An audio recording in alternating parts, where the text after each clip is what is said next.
Buenos días a todas nuestras amigas, amigos que nos siguen a través de los 96.5 MHz de la frecuencia modulada de estéreo de RTP, RTP 96.5 FM en las provincias de Santa Elena y Guayas, en buena parte de la provincia de Los Ríos también, y en la provincia de El Oro es 98.7 FM también. Muy buenos días a la gente del Real Audio, www.rtp.es, un clic y ya. Y muy buenos días a quienes nos escuchan y nos ven a través del canal de YouTube de RTP, el Facebook Live de RTP, el Facebook Live de su servidor Rodolfo Vaquerizo Blum. Y estamos en todas las redes sociales como @rtp.es.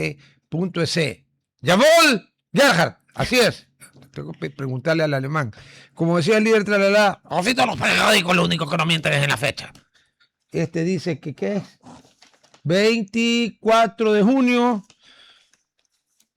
24 de junio, o sea, queda ser 24 de junio, no hay ningún problema. Entiendo que nuestro invitado está ya conectado. Ah, no, si él es muy puntual, los que nos hemos atrasado somos nosotros, me da culpa. Está con nosotros el economista Mauricio Pozo, ex ministro de Finanzas, a quien le damos los muy buenos días, le agradecemos su amabilidad de acompañarnos. Y de entrada, yo no sé si usted jugó béisbol en algún momento, años atrás, no, obviamente. Ahorita, si jugamos béisbol, nos pueden usar de bate o de almohadilla, pero no podemos jugar. ¿De qué sirve para la gran mayoría de votantes tener un montón de plata en la reserva de libre disposición, porque ya no es Reserva Monetaria Internacional, de los cuales la gran mayoría de la plata ni siquiera es del Estado? Que el riesgo país haya bajado 300 puntos si la gente tiene menos plata, tiene menos empleo, la salud da terror, y uno dice, me incluyo, ¿no? Lego, yo de economía sé lo que ustedes siberiano primitivo, por eso le pregunto. ¿No sería un poquito, no demasiado, que esa plata de alguna manera, aunque sea, sirva para mejorar la salud, para que no haya gente que no tenga retrovirales para combatir el VIH, que ahora con retrovirales ya no se muere nadie con eso, o que no hayan antibióticos de última generación para combatir las cepas de tuberculosis, que de los antibióticos que eran buenos cuando usted y yo éramos jóvenes se ríen, se mueren de la risa? ¿No valdría la pena destinar un poquito de esa plata?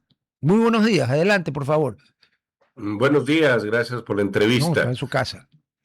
Bueno, primero señalar que efectivamente los avances en materia macroeconómica, que las reservas internacionales estén altas, que el riesgo país haya bajado, que hay acuerdos internacionales, que suscribamos convenios para temas de comercio con varios países, todo eso está bien, pero eso tiene que decantar. Y lo que usted menciona es correcto. Esto tiene que sentirse en el ciudadano, que no le interesa que las reservas estén altas o bajas, lo que le interesa es que le atiendan si va a un hospital, o que el niño consiga cupo en el colegio, o que no le asalten en las calles.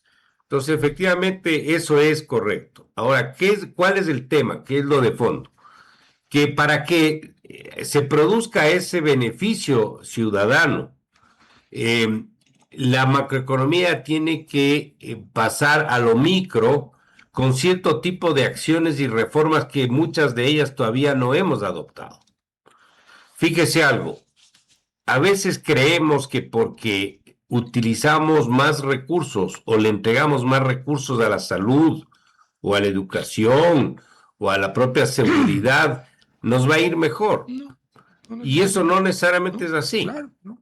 En el año 2003 y 2004 yo estuve la primera ocasión en el ministerio y la nómina pública en esa época respecto al tamaño de la economía, porque para ser comparables las cifras, Claro. era aproximadamente el 5% del PIB en esa época. Ahora estamos hablando sobre el 9%, es decir, hay bastante más plata entregada, de acuerdo al tamaño, a los sectores que estamos hablando. Pregunto yo, ¿ha mejorado en esa proporción la atención en salud en los hospitales en el Ecuador? Yo creo que no. No, yo creo que ha deteriorado. Claro, entonces a veces creo que es un error creer que porque yo le doy más plata nos va a ir mejor. Por experiencia le digo, hay un problema de gestión y de administración en general en esfera pública terrible.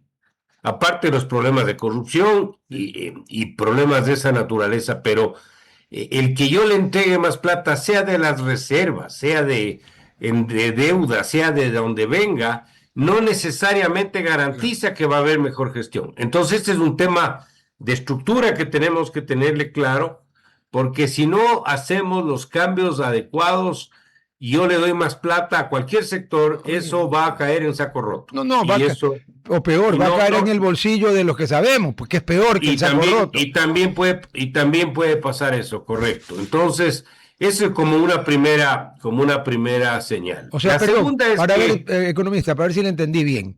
Aunque yo no hago espiritismo ni ouija, pero entonces sería una mesa de tres patas.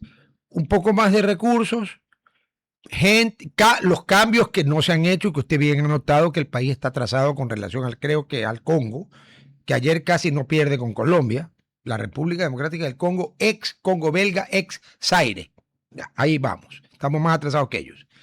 Y la tercera pata, o sea, plata, programas y gente honesta. Porque si falla una de las patas, de las otras dos patas, usted me puede dar 30 veces más plata que va a pasar, o por ineficiencia o por ladrones, va a ir a otro lado. ¿Es correcto? es correcto, Gracias. pero aquí la pregunta es, a ver, los recursos, ¿de dónde tienen que venir?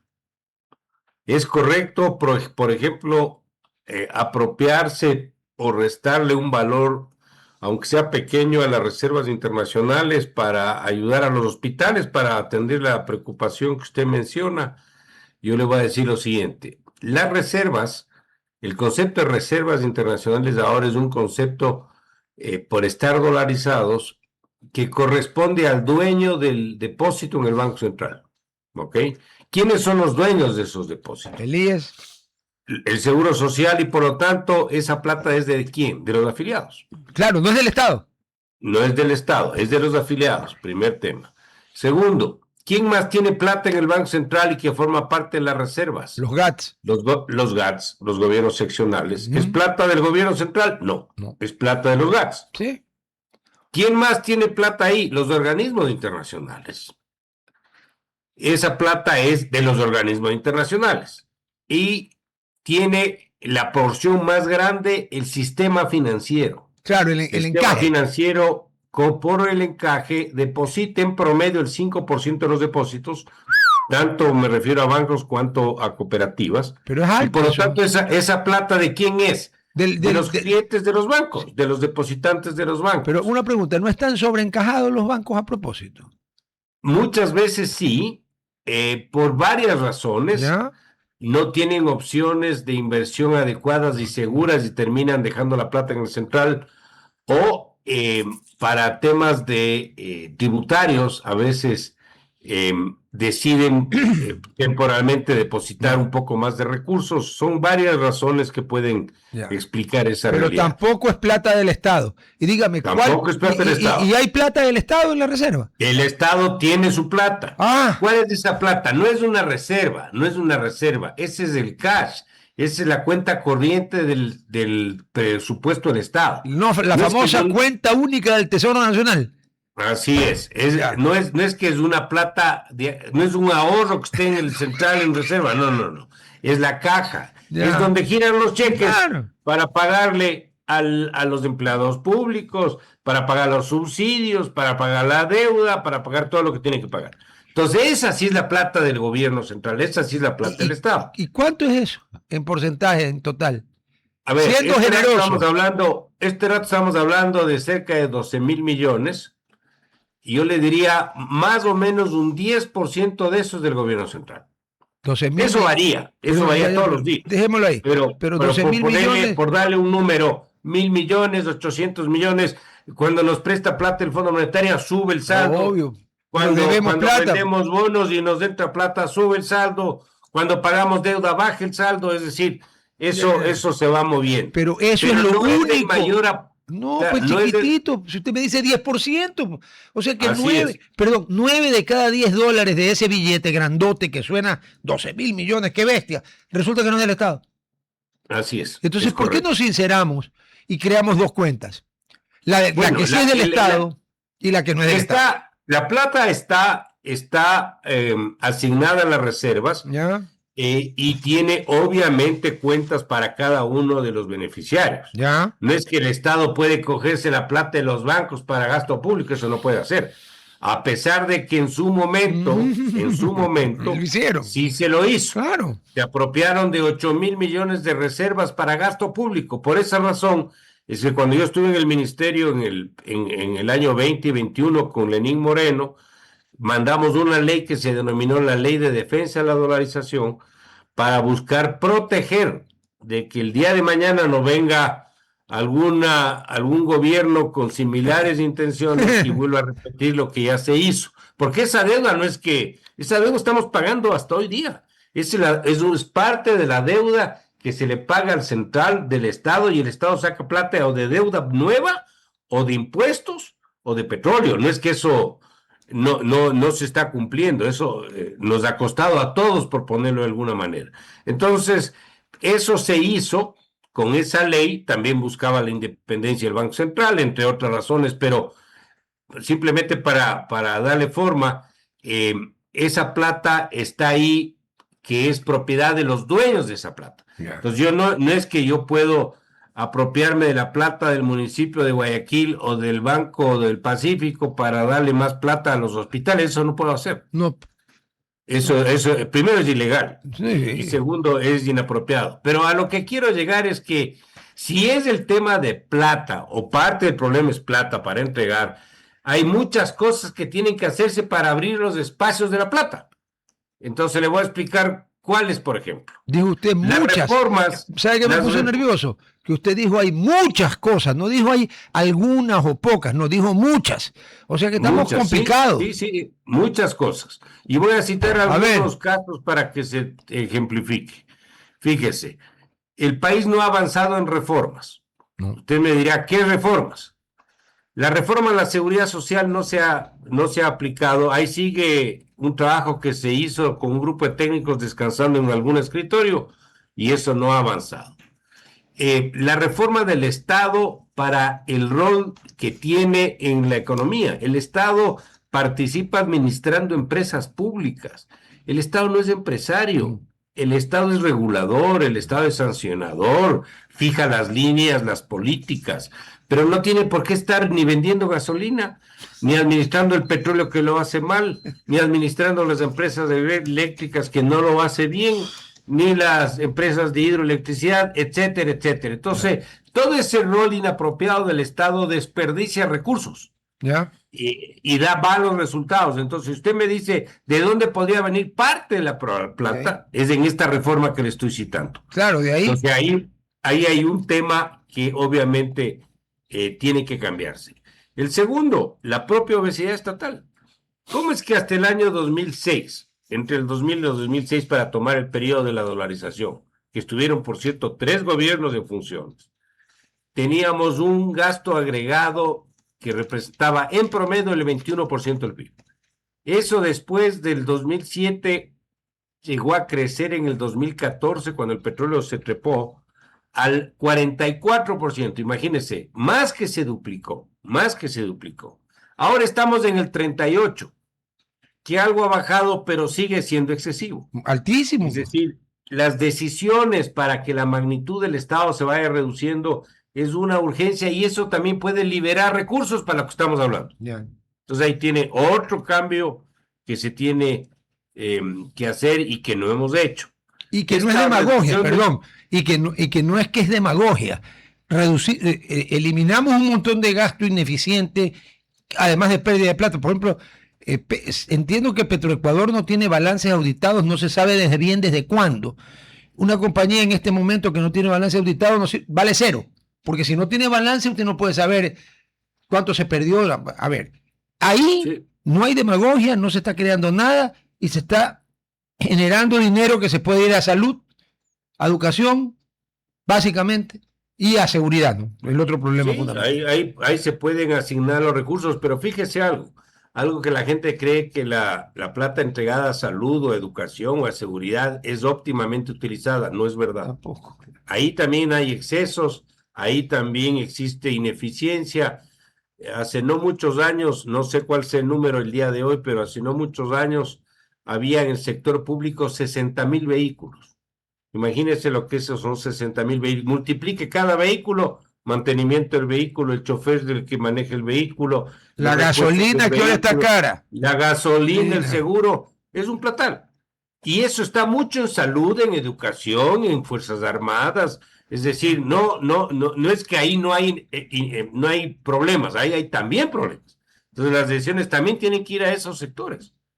Y ahí hay que hacer una depuración y una limpieza costosa desde el punto de vista político, sí, pero no por ello deja de ser necesario. Entonces aquí tiene todas estas acciones y muchas que podemos seguir conversando, son las que permitirían abrir espacios de recursos para poder destinar de mejor manera para que el ciudadano común, que por ahí empezamos la conversación, pueda tener el beneficio que le atiendan adecuadamente, pero sin una mejor gestión, sin mejor administrador de hospitales, puede ser que le estemos metiendo plata a un lugar que no corresponde. Que además muchos hospitales están en manos de los GDOs.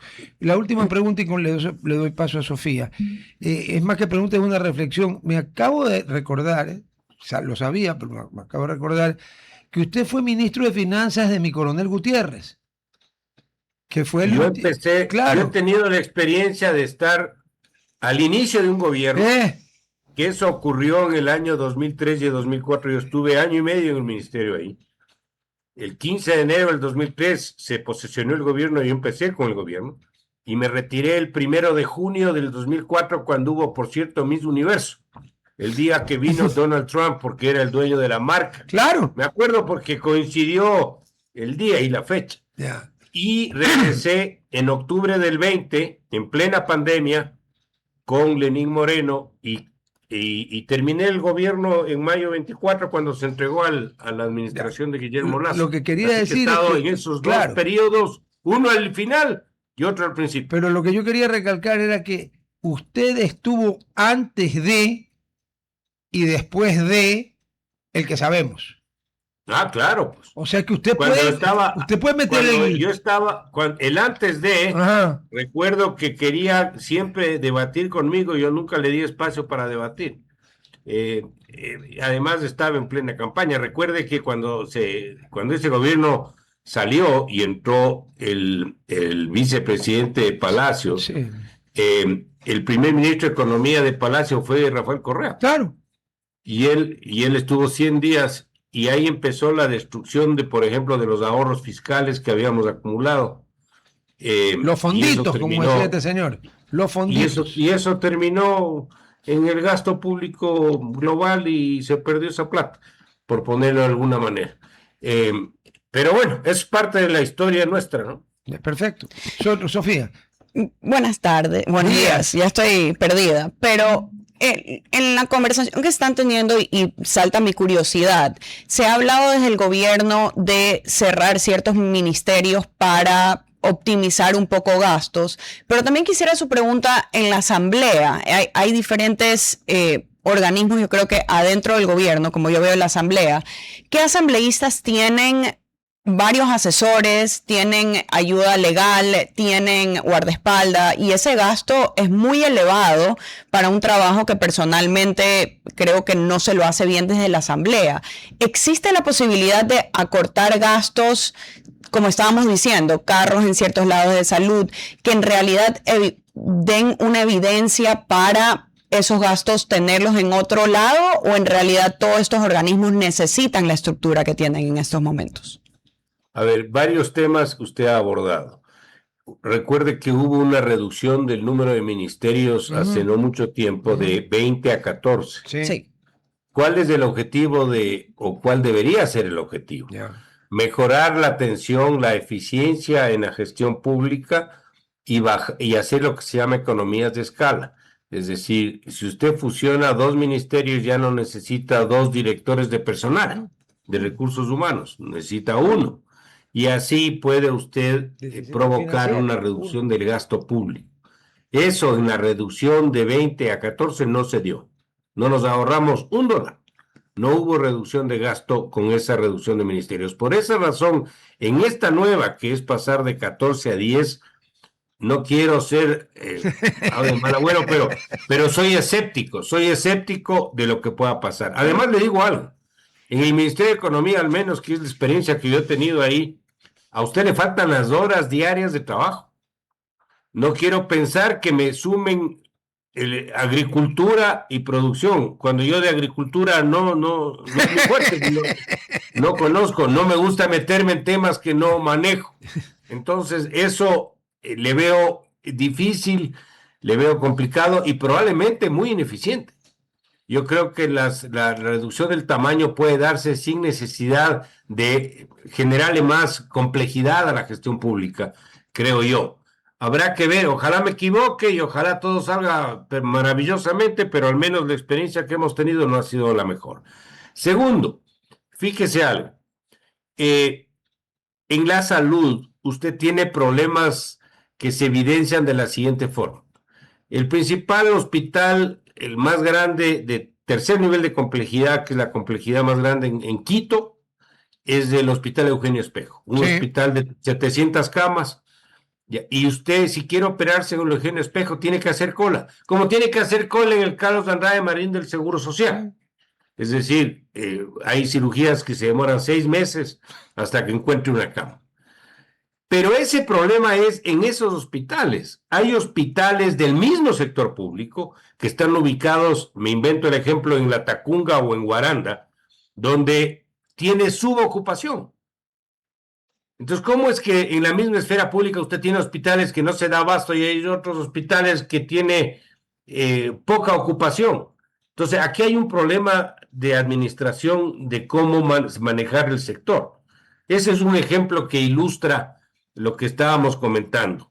Hay ineficiencia también en estos hospitales. Fíjese, yo administré un hospital privado, el más grande de Quito, 4 años. Fui presidente del hospital y nosotros teníamos el tiempo de permanencia de un paciente hospitalizado era de 3 días y medio. ¿Sabe cuánto es el tiempo de permanencia de un paciente en un hospital del mismo nivel de complejidad en el sector público? 11 días. El triple. Entonces, lo que le quiero decir, usted puede atender 11 días más sus 3 días y medio. Es el triple, es el triple. Claro, por eso le digo, usted puede atender más personas sin ponerle $1 al sector, solamente con gestión. Entonces, un poco a lo que voy, claro, llega al hospital público, ve televisión 2 días, lo operan, después tiene que esperar 5 días a que le den el alta y se fueron 11 días. Entonces, y hay gente que no tiene cama, entonces algo está pasando.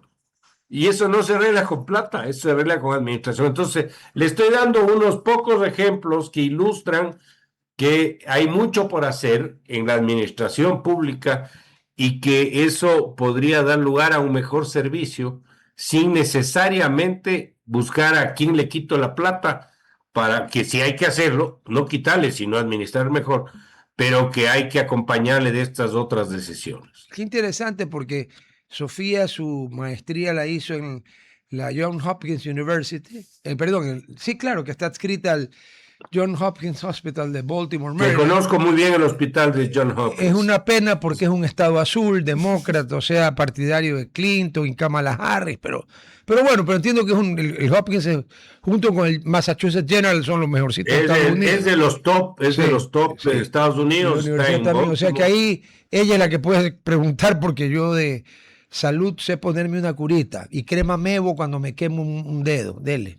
No, es que lamentablemente yo muchas veces lo veo, y en Ecuador tenemos el error de tener a directorios de hospitales administrados por doctores, y muchas veces los doctores no son los mejores administradores porque son cosas totalmente diferentes. Pero el problema, y nosotros lo vemos bastante en Guayaquil, y sé que a algunos oyentes le va a sorprender esto, pero en salud no tuviera que el Estado, el gobierno, concentrarse más en la eficiencia de los hospitales grandes mediante cerrando un poco estos hospitales que sabemos que no funcionan o no tienen los suficientes pacientes para tener una rotación necesaria. O sea, lo que digo yo, se necesita personal y buena administración en ciertos hospitales grandes para que su función sea mucho más efectiva y que ese paciente no tenga que esperar 11 días para ser operado. Sin duda alguna, eso es parte de lo que hay que hacer, pero no es todo lo que hay que hacer. Lamentablemente hay temas, yo las peores experiencias, por ejemplo, de corrupción, he tenido con el sector de la salud. Fíjese algo. Las peores. Sí. Las peores experiencias, fíjese, yo llegué a detectar que dañaban las máquinas Sí. a propósito, mamógrafos, resonancias magnéticas. ¿Para qué? Para poder derivar, lo que le llaman, derivar pacientes a la clínica que está pasando a la calle, porque el empleado público que tenía esa facultad podía derivar y ahí tenía un acuerdo privado Sí, entre, le daban. entre el otro y el del hospital para poder derivar. Entonces, si usted no hace una depuración también ahí, es un problema, o sea, no tiene presentación, o sea, me parece hasta inhumano decir a propósito daño a la máquina, porque como ya la máquina no funciona, entonces tengo que derivar pacientes a que le haga la mamografía la clínica que está al frente, o sea, eso no tiene sentido.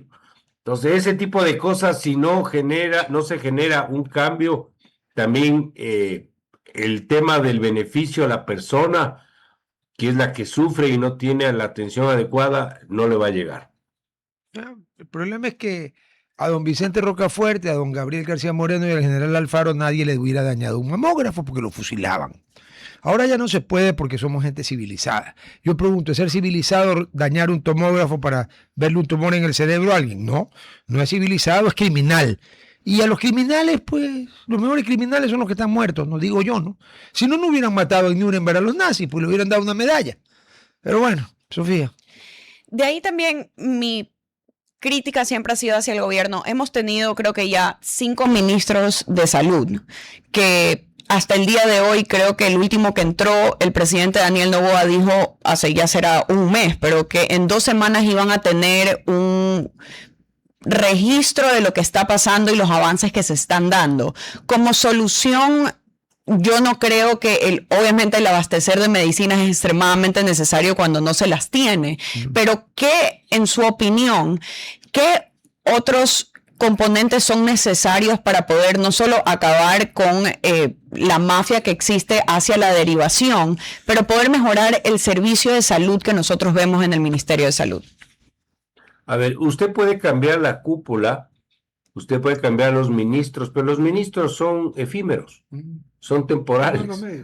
Y a veces tiene una estructura abajo que no le permite al ministro administrar o le impide hacerlo de adecuada forma.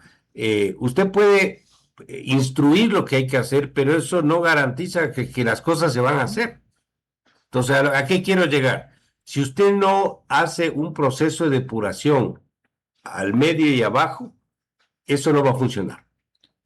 Es decir, no es que usted le pone al capo de ministro y que porque esté el capo va a... No, eso no va a llegar. Tiene que hacer los cambios de abajo. Y ese ministro tiene que poner gente adecuada en los siguientes niveles, viceministros, subsecretarios, etcétera, para que eso pueda funcionar y pueda eso ir decantando el proceso. Y eso no se puede hacer, obviamente, de un día para otro, pero hay que empezarlo ya, para que ojalá en un plazo no tan largo podamos tener servicios, en este caso de salud, mejores. Pero ese proceso tiene que ir limpiándose a todo nivel y en las instituciones se conocen cuando alguien está manejando por la izquierda. Y eso creo que sí se puede buscar un proceso de limpieza, llamémoslo así, para poder tener la gente adecuada en las instituciones. No es necesariamente un tema de una sola y sacar a la gente a la calle de la noche a la mañana y por cientos, no, por ahí no va. El tema es poder evaluar los procesos, las competencias, las funciones, las responsabilidades, metas atrasadas, metas futuras y en función de eso ir tomando decisiones. Pero eso hay que hacer y eso es un tema administrativo. Y como usted bien menciona, yo tengo muchos amigos médicos, pero los médicos no son administradores. Son médicos. Los médicos es como que yo me ponga a dirigir una cirugía en un quirófano, o sea, yo no soy médico, no me meto a eso. Pero ellos a veces, por ser gente inteligente, que sí son inteligentes, eso no quiere decir que sepan administrar una función pública. Y los problemas de los ministerios son esos: administrar presupuesto, administrar personal, buscar optimizar procesos. Esos temas no están en el ámbito de la medicina. Algunos médicos sí han tenido programas de administración hospitalaria que probablemente se nutran más, pero ese no es su fuerte. Y por esa razón yo creo que ahí también hay que buscar una gestión que sea mucho más, pongámoslo así, empresarial, si vale el término, que meramente científica. Vea, el viejísimo dicho, ¿cómo es? La excepción confirma la regla. El doctor Luis Serracín Dávila es un excelente médico, fue ministro de Salud, y ahí no se perdió la plata, no se compró medicinas que estaban caducadas o por caducar, pero es la excepción que confirma la regla. Y eso no debe de ser. A grosso modo, ser gerente general de un hospital es como ser gerente general de un hotel grandote, solo que los del hotel van a pasar bien y los otros están enfermos. Pero es el mismo principio. Usted tiene camas, tiene cuartos, tiene personas de limpieza, tiene personas de cocina. La diferencia es que en el hospital tiene médicos, ¿no es cierto? Y enfermeras. Pero el principio es más o menos parecido. No es que es opuesto. Sí, bueno, el manejo de una institución médica, un hospital, no es un tema simple. ¿No? Sí es complicado porque se mezclan muchas actividades en una misma institución. Es un hotel Sí, porque hospeda gente, sí, genera servicios de imagen, servicios de cuidados intensivos, servicios de cirugía, laboratorio. temas de laboratorio, temas de emergencia, maneja proveedores. Es decir, eso no es un tema simple y esos son temas administrativos, no son temas científicamente apegados al tema estrictamente médico, sino por esa razón creo se requiere una mejor gestión. Y estamos hablando aquí de los hospitales, pero podemos pasar a otros cualquiera, datos universidades, y vamos a encontrar escuelas, problemas todo. similares. Todo, Así es. todo. Acuérdense de los DRUF. Esos no eran médicos, eran helicópteros que ni el país que los fabricó los usaba porque tenían una reputación pésima. Bueno, nosotros los compramos. Luego le compramos los Cheetah a Sudáfrica y la Fuerza Aérea Sudafricana, que ojalá siga siendo lo que era, pero era una de las mejores del mundo en términos de eficiencia, no de filosofía. En la época del apartheid, tampoco usaba esos aviones, usaba otros, porque no reunían sus especificaciones, pues nosotros los compramos. Entonces el mal manejo en todas partes. Y el problema es que usted debe de recordar, porque el ministro en última instancia es el man de la chequera, ¿no es cierto? Sí. Bueno, Sí. sí, el ministro de Economía, Sí. o sea, él no es el dueño de la plata. Pero es el man de la chequera. plata. Claro, pero es el man de la chequera. Ya. Yeah.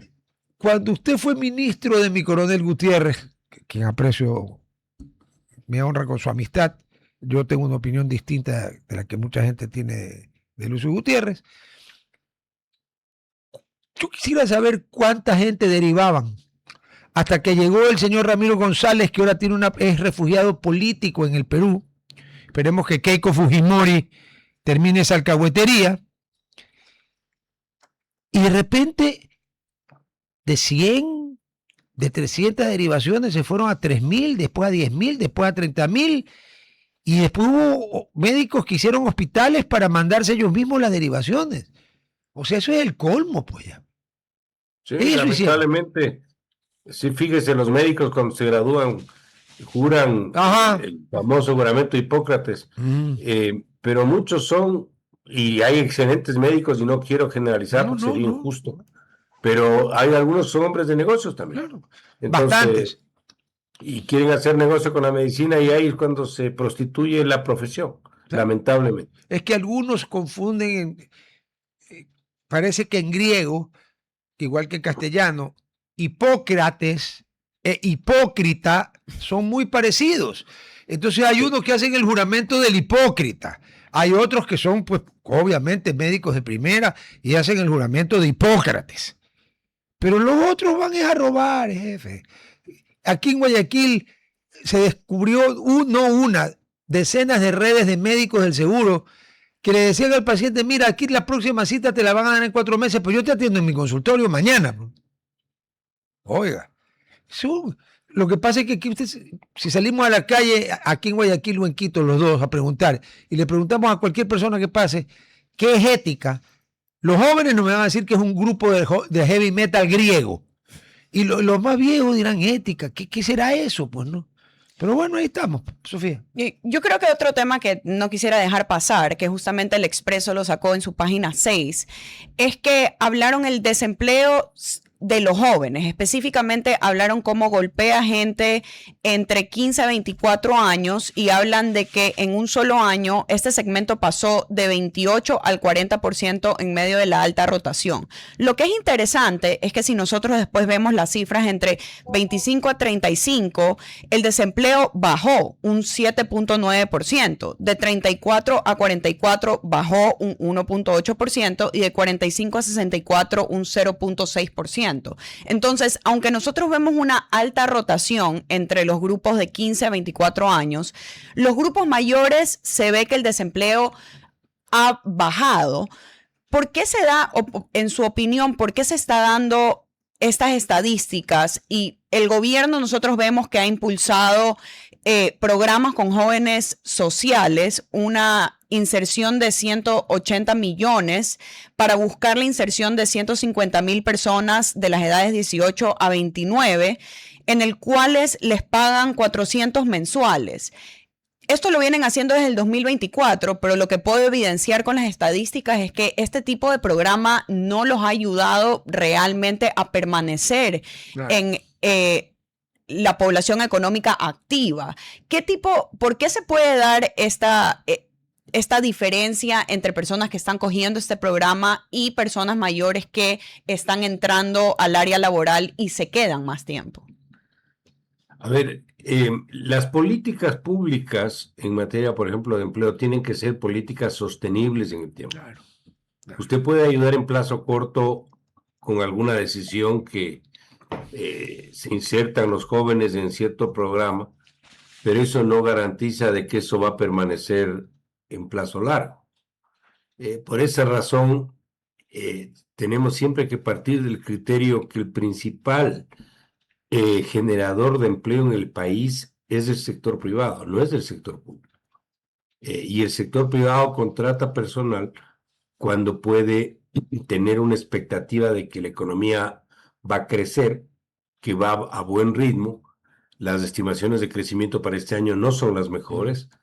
Todas las fuentes que opinan sobre esto y hacen sus propias estimaciones, como es del Banco Central, el Fondo Monetario, el BID, la CEPAL, etcétera, hablan de que estaríamos creciendo al 2,5%. O sea, demográficamente cero.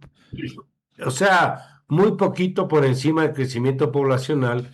Y este crecimiento, si usted le asigna, por ejemplo, a Alemania o a Suiza, puede decir, bueno, no es óptimo, pero es aceptable porque ellos ya tienen cubiertos los problemas de pobreza que nosotros no hemos podido resolver todavía.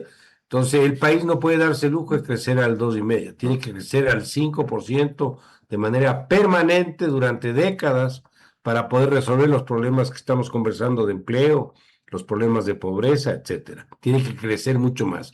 Y para crecer se requiere inversión.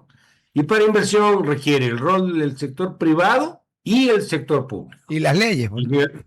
Claro, y el público tiene que, para poder liberar recursos y colaborar como socio de la reactivación, tomar decisiones en las reformas que hablamos hace un momento. Es decir, eso por un lado. Y el sector privado tiene que hacer lo suyo, pero hay que liberar de una serie de problemas que tenemos que le afectan a un inversionista privado, sea de aquí o de afuera. ¿A qué me refiero? Inestabilidad tributaria. Todos los años estamos cambiando el sistema tributario. Es difícil programar inversión cuando le cambian las reglas a cada rato.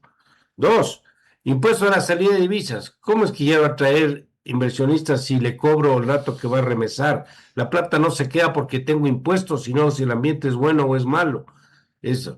Una justicia donde no confían. El inversionista de afuera está pidiendo permanentemente que el arbitraje, si tiene problemas, sea afuera porque no confía en la justicia en el Ecuador. Otro problema. Tenemos asimismo la relación con el Estado que genera una tramitología absolutamente ineficiente y tortuosa para la actividad privada. Ese es otro problema que se arreglaría con la gestión. Y ahora lamentablemente se suma a esto el tema de la inseguridad ciudadana. Es difícil atraer inversión cuando tiene un país inseguro. Entonces, esos son temas que deben irse resolviendo para que la inversión privada haga mayor presencia y pueda ayudar a un proceso de reactivación, aparte de lo que ya mencioné del sector público, para que los dos sean socios de la reactivación económica y no haya lo que tenemos ahora, que es una especie de, como el libro del expresidente Hurtado, dos mundos superpuestos. Tenemos un sector privado que genera actividad por las exportaciones no petroleras, por las propias remesas, etcétera, y un sector público que tiene los problemas que hemos ejemplificado. Entonces, esa sociedad entre ambos sectores tiene que darse para que un proceso de reactivación se presente y con ello mejoren los niveles de empleo de jóvenes, de edad media y de adultos también.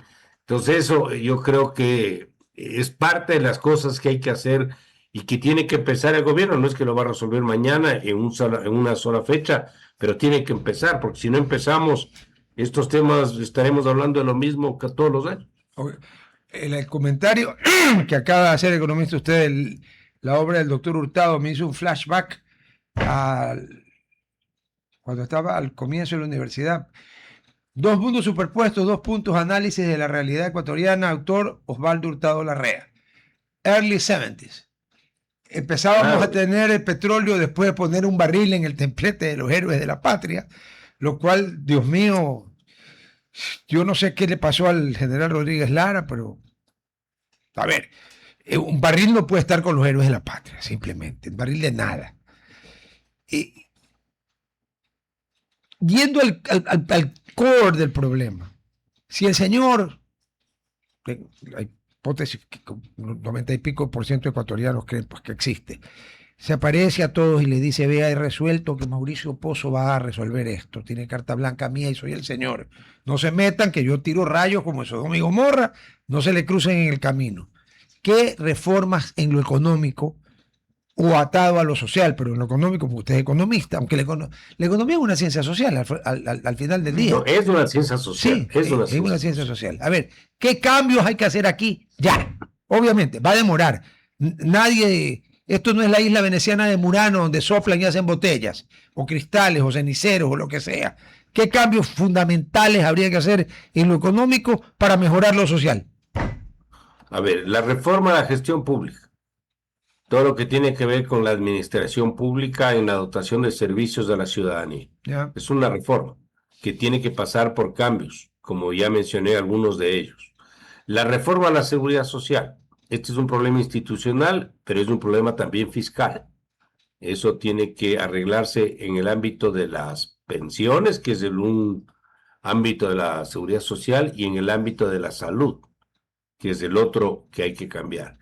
El tema de la magnitud estatal para poder generar un Estado que sea fuerte, un Estado que sea sostenible y un Estado que no genere déficits fiscales permanentes por su obesidad, que no puede atender por el volumen de recursos que esto significa.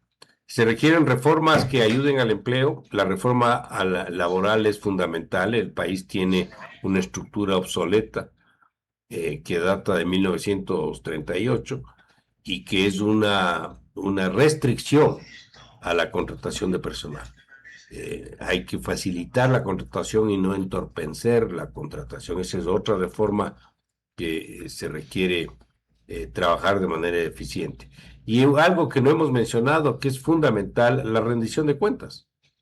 El tema de que el Estado reparte plata porque la ley le obliga a múltiples sectores, pero no sabemos en qué se van esos recursos. 6% del PIB a educación, 4% del PIB a salud, 10% del ingreso petrolero a los GATS y el 20% del ingreso tributario.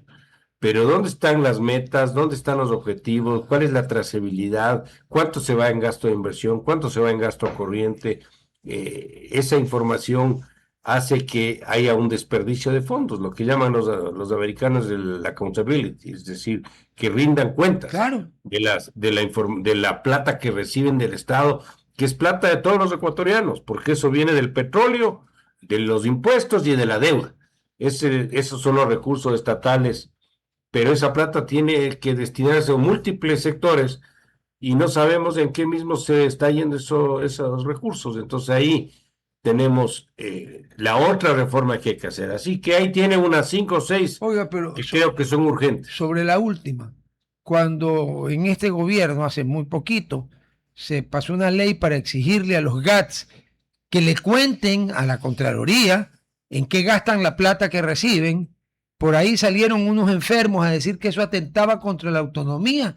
Yo no recuerdo, debo haberme golpeado la cabeza o haberme quedado dormido, pero yo no recuerdo cuando el Ecuador pasó de ser un país unitario a ser un país federal.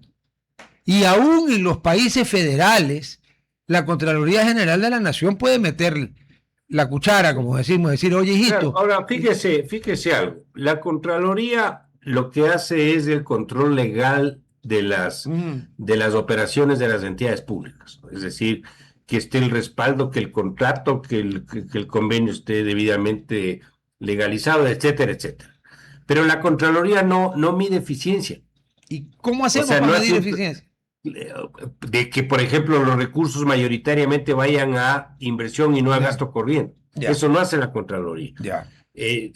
Pero el tema está en que si hay una norma que ahora sí existe porque la ley se aprobó, Sí. donde tienen que llegar a una relación de 70% en gasto de 7-3, inversión sí. y 30%, ahí sí va a entrar la Contraloría, porque si eso no se cumple, están violentando la norma. Ah, claro. Ya. Habrá que ver que el gasto de inversión sea de inversión real, porque ahí también yo he visto que se inventan cosas. Hay principios básicos internacionales que dicen unos dicen que el pago de la nómina, porque es de sector de la salud, entonces es gasto de inversión. No, señores, eso es gasto operativo. Claro. Que no nos confundamos. Claro. Entonces, a veces son hábiles y meten proyectos como gasto de inversión cuando hay gasto corriente de por medio. Esos son temas que hay que, ojalá, evitar cuando se dictamina una disposición como la nueva ley, ojalá de los resultados que se buscan. Pero no, pues algunos son, entre comillas, tan hábiles o tan descarados o tan sinvergüenzas que entre el gasto de inversión ponen pues a la moza o mozas, perdónenme, los famosos gastos por la fiesta. Machala, para no irme muy lejos de Guayaquil, se soplan una cantidad desproporcionada para la capacidad económica del municipio de Machala en las fiestas. Traen artistas que ya quisieran traerlos a Guayaquil y Quito. O sea, pues, ¿de qué estamos hablando? Que eso es inversión. Eso no es inversión, eso es despilfarro.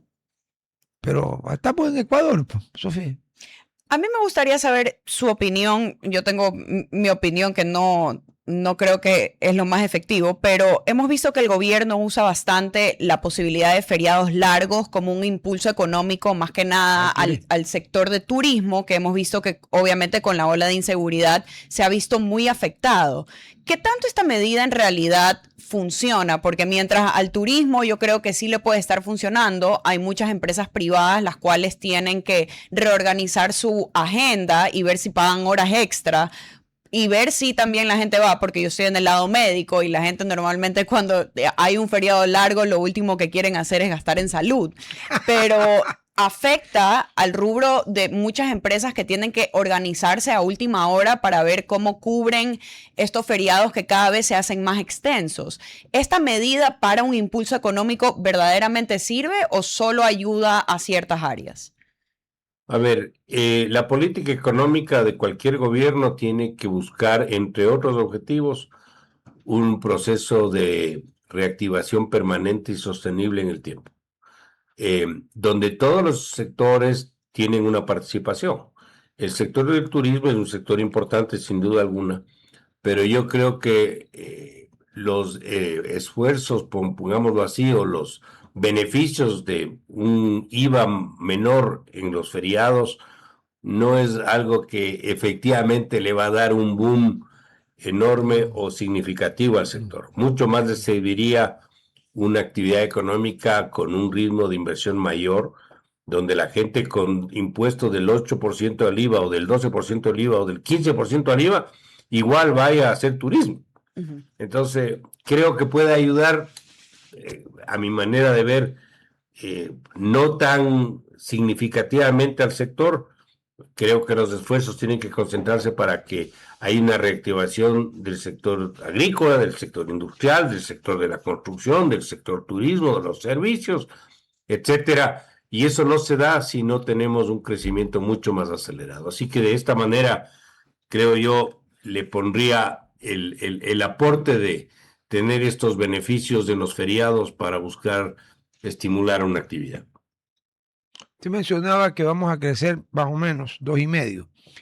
El otro día veía un programa, un debate en la televisión peruana. Resulta que ellos exigen que el crecimiento del presidente, cada presidente tiene que crecer de 5% para arriba, pero el piso es 5%. Y el Perú está al lado de nosotros, ¿no? Y perdón, en muchas cosas nos da 30 vueltas, pero en otras cosas nos da 30 vueltas al revés. Todavía no terminan de contar los resultados electorales, aunque ya es irreversible porque quedan 131 mesas, suponiendo que los 300 voten, da como 39,000 votos, suponiendo que todos voten por Pedro Sánchez, Keiko tiene 44,000 votos, ya está terminada la elección. Pero todavía no terminan de contar. Bueno, Colombia en cambio es otra cosa, ¿no? Pero en Perú el piso es 5%.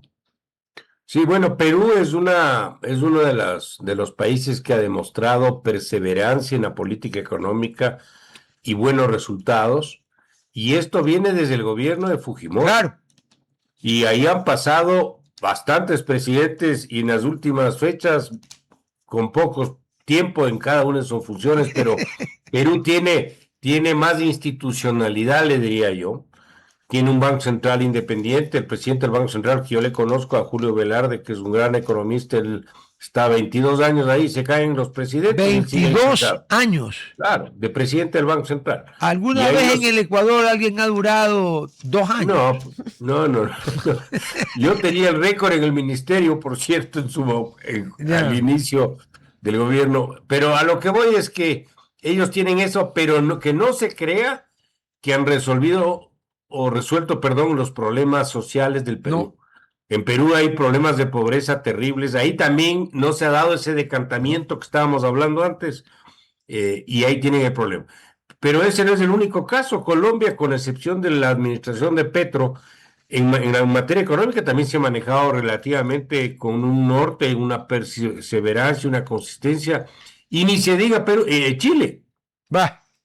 Que desde el gobierno de Pinochet, en la última parte, porque también hubo al principio problemas terribles en esa dictadura, pero en los últimos 5 años, hasta ahorita, han tenido una ruta y han pasado socialistas, demócratas cristianos, derechas, etcétera, y siguen ese norte, esa perseverancia, que lamentablemente en el Ecuador no hemos tenido, porque aquí cada presidente quiere inaugurar la patria, y todo lo que hizo el anterior estuvo mal, y ahora hagamos todo al revés. Y eso no es bueno en materia económica. En Chile tiene nombre y apellido el momento en que cambió en el gobierno del general Pinochet y nunca cambió el rumbo de la economía chilena. Hernán Vigi, que fue él fue ministro. Él fue uno de los ministros últimos de la dictadura. Sí. Después vino Patricio Ewing en la coalición y de ahí todos los que han estado, el presidente Lagos, todos han seguido la misma ruta. Y mire usted que la constitución, la que llaman constitución de Pinochet, aunque ha tenido bastantes reformas, pero tiene también algunas cosas que no se reformaron, cuando la quisieron reformar desde la izquierda con cosas delirantes y cuando la quisieron reformar desde el centro derecha con conceptos raros, en ambas dos, vea, el pueblo chileno dijo, no, me quedo con la constitución de Pinochet, a mí no me cambia la constitución, porque así nos ha ido bien, y de la izquierda y de la derecha se quedaron. ¿Por qué? ¿No era tan mala entonces? Yo creo que ellos han tenido avances que no hemos tenido muchos del resto de países de la región en varios ámbitos. Uno de ellos, la parte de la institucionalidad. Tiene instituciones fuertes. Chile sigue teniendo instituciones fuertes que no permiten ciertos desafueros. Entonces eso hace que tengan un norte un poco más claro. Fíjese algo, solo para tomarle como ejemplo. A ver, Chile tiene 18 millones de habitantes como aproximadamente, y nosotros. similar al Sí. Ecuador. El PIB nuestro este año es de aproximadamente 130.000 millones. El PIB de Chile es superior a los 300.000 millones. O sea, más del Es doble. decir, tiene la misma población y tiene 3 veces más de PIB. Por lo tanto, la productividad es mucho más alta y el ingreso por persona es mucho más alto. Y sin embargo, el nivel salarial, por cierto, en el Ecuador es similar al de Chile. Aquí el problema del Ecuador no es el nivel de los salarios. Aquí el problema es que no hay trabajo. Ese es el problema. Sí. Y cuando se toman decisiones para aumentar salarios, lo único que estoy haciendo es beneficiándole a 1/3 de la población que tiene empleo y le complico a los 2/3 que estén en la informalidad, que ahora sí va a tener problemas para conseguir empleo. Entonces, ese es otro tema que creo que hay que reformar. No, a ver, el Estado ecuatoriano, que tiene deudas con Raimundo y todo el mundo, de deudas sociales, deudas económicas, etcétera, tiene una deuda gigantesca con ese sector de la población que no trabaja 8 horas al día, que cuando pasan 10 minutos cobra sobre tiempo, que tiene, si es empleado público, 30 días de vacaciones, si es empleado privado tiene 15, y después del 5.º año tiene un día adicional hasta completar 30, que no tiene afiliación a nada, que trabaja 12, 14 o 15 horas hasta que consigue ahora los dólares, antes los sucres, para parar la olla, y cuando llega a los famosos 65 años, que es esa bandera de los, entre comillas, progresistas, wokes y demás, gente de esa ralea, ¿qué le da el Estado? Nada.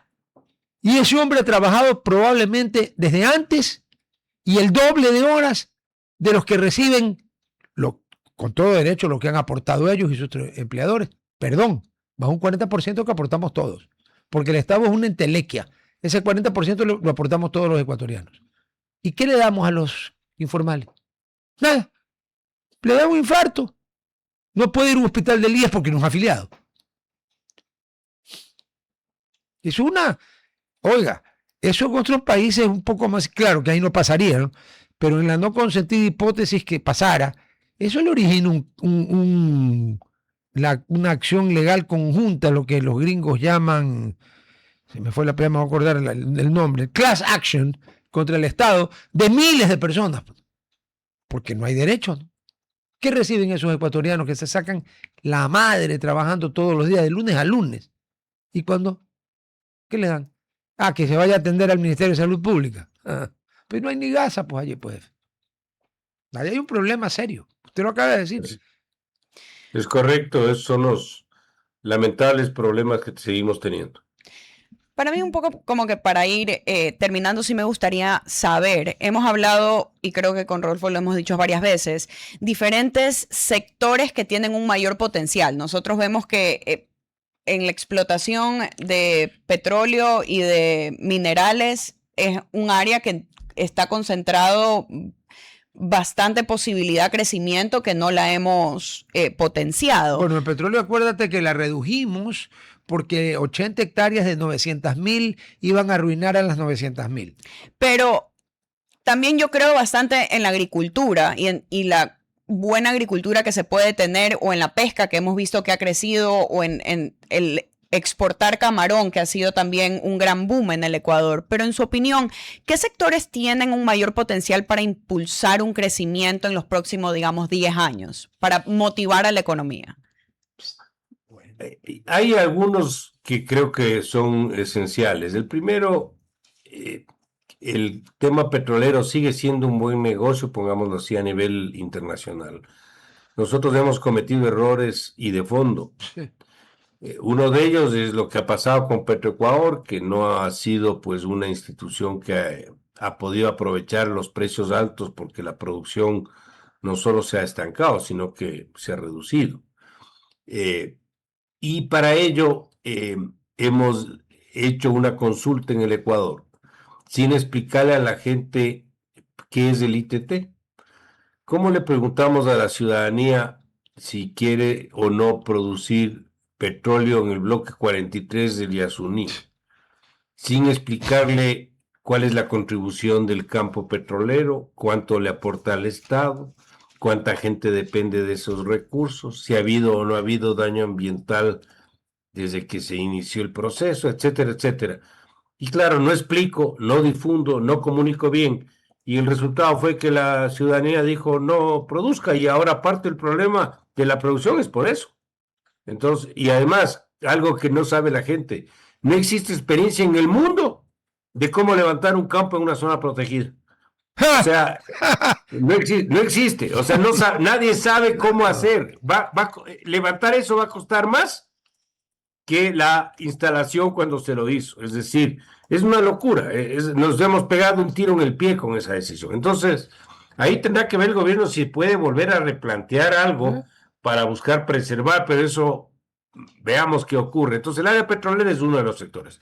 La minera también. Pero tenemos que comunicar bien. Tenemos que difundir bien los problemas. La minería ilegal es un problema porque está vinculada al narcotráfico, destruye el medio ambiente. La alta minería de gran escala, no de gran escala, no es la palabra, sino de nueva tecnología, que son, por ejemplo, las dos empresas que están en el Ecuador, le permitieron al Ecuador el año pasado exportar más de 1.300 millones de dólares de minerales. Ahí tenemos otro potencial sector. La pesca en el Ecuador ha demostrado que lo hace bien. El camarón, ahora tenemos la primera producción de exportación del país Y es sobre el petróleo. Oiga, y el Ecuador es el primer exportador mundial de Así camarón. es. Y ya le pasó el petróleo, el camarón le pasó al petróleo. Las exportaciones privadas en general nos ha ido bien, cacao nos ha ido bien, en una parte por precio, pero igual es un sector que se ha movido bastante bien. Flores de igual manera, banano no se diga, ya es un récord de muchos años. Es decir, también en el sector agrícola tenemos un potencial para donde movernos hacia adelante. Pero fíjese, nosotros también podemos convertirnos, por ser geográficamente bien situados, por estar dolarizados, de una especie de hub financiero de la región. De alguna manera lo que es Panamá. Ecuador es más grande que Panamá. Bastante. Pero no tenemos, por ejemplo, presencia de banca internacional grande aquí, no hay. Pero la banca tuvimos, internacional- economista, la tuvimos. Yo recuerdo cuando aquí estaban el Bank of America, Citicorp, el Banco de Londres y América del Sur, o Banco de Londres y Montreal, que creo que se llamaba así, el Allgemeine Deutsche Bank, el Banco Holandés Unido, ahí van 4. Sí, no hay ahora, Se fueron. hoy día no hay presencia O sea, mayor. se fueron. Yo creo que ahí también se puede convertir el Ecuador en un centro de atracción de capitales y de financiamiento, no solo para Ecuador, sino para la región. Claro. Entonces, sí creo que hay temas que dan un potencial de sectores que nos pueden generar un empuje económico hacia adelante. Perfecto.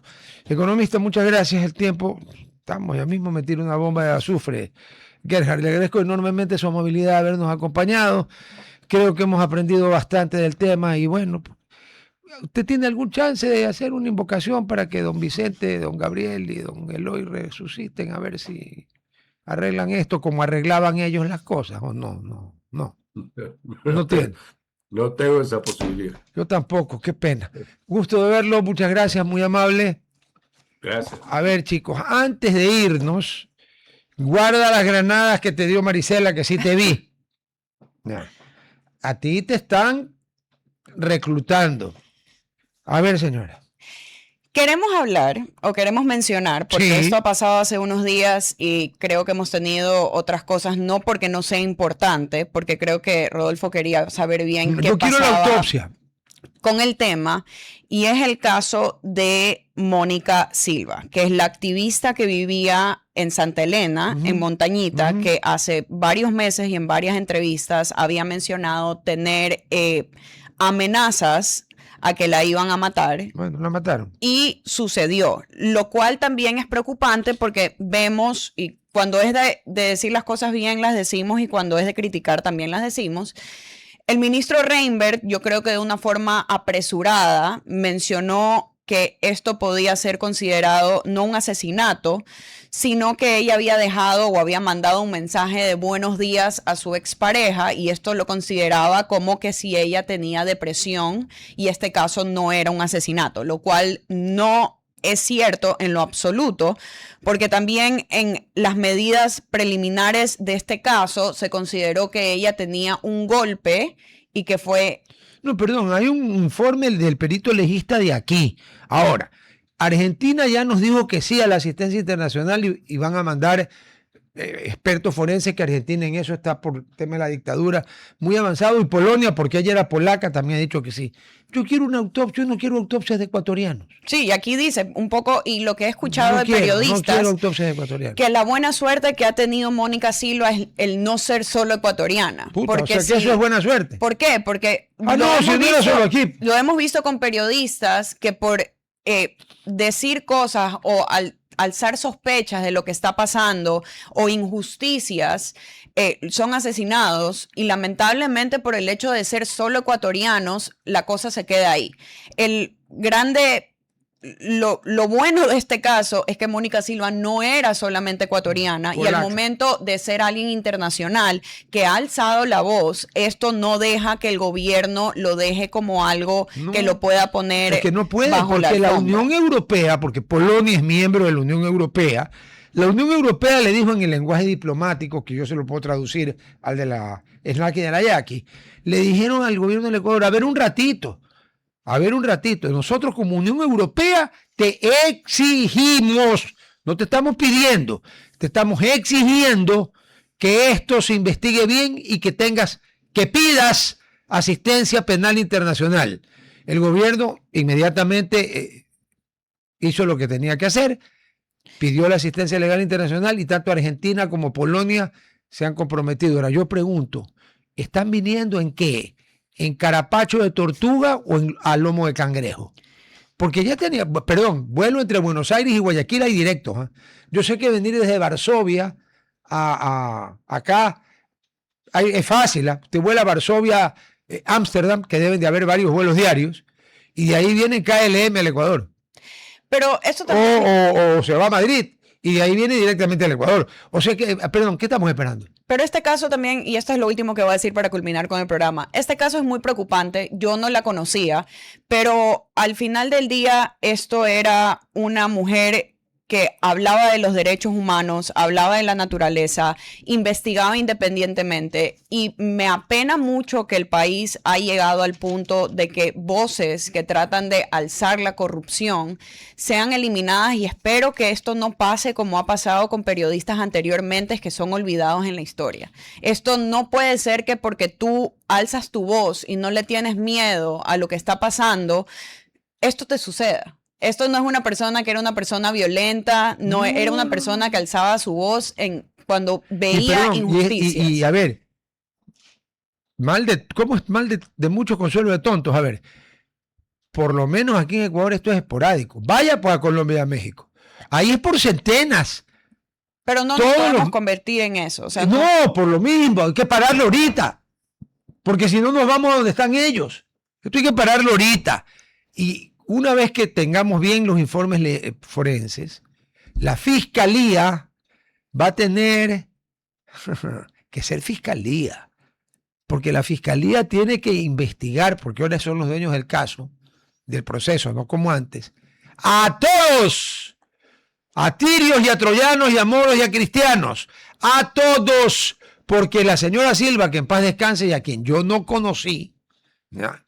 No la conozco, ¿ya? Denunció a asambleístas, sí, alcaldesas y funcionarios del gobierno. 3 nomás. No es como el difunto Pancho Jaime, que lo quería matar medio Guayaquil, ni Sherlock Holmes podría haber investigado bien, y cuando tenían un sospechoso, el gobierno del doctor Borja mandó al ejército ecuatoriano, como si estuviéramos en guerra con el Perú, a balear la casa del seguro, del barrio del Seguro, allá al lado del barrio Centenario, al sur en Guayaquil, lo que era el sur en mis tiempos, para que lo maten. Porque los muertos no hablan. Ya. Aquí, señor, vamos a investigar. Primero que vengan los forenses de afuera y hagan una autopsia independiente, que no los puedan ni comprar ni amenazar.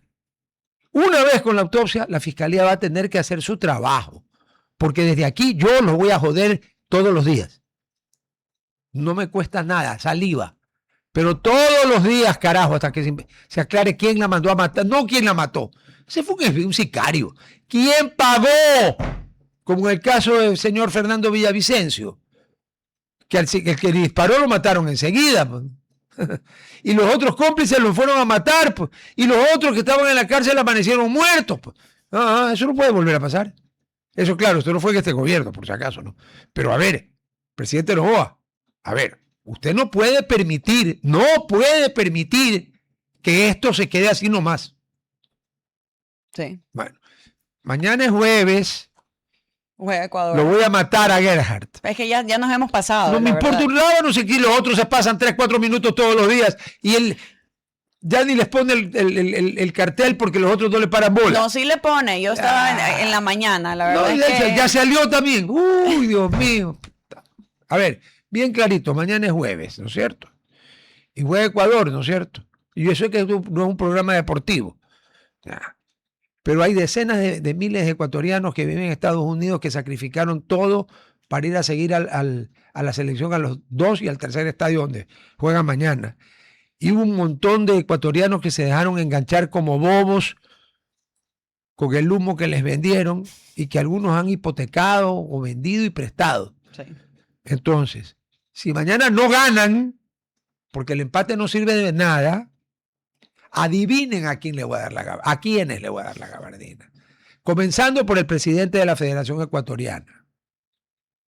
Ustedes saben por qué la selección del 2006 pasó, la única que pasó a octavos de final, porque un equipo de fútbol no existía pues todavía, o existía y tenía otro nombre. ¿Ya? Pues mañana, el viernes lo decimos con nombres y apellidos, que yo no le tengo miedo a ningún cojudo.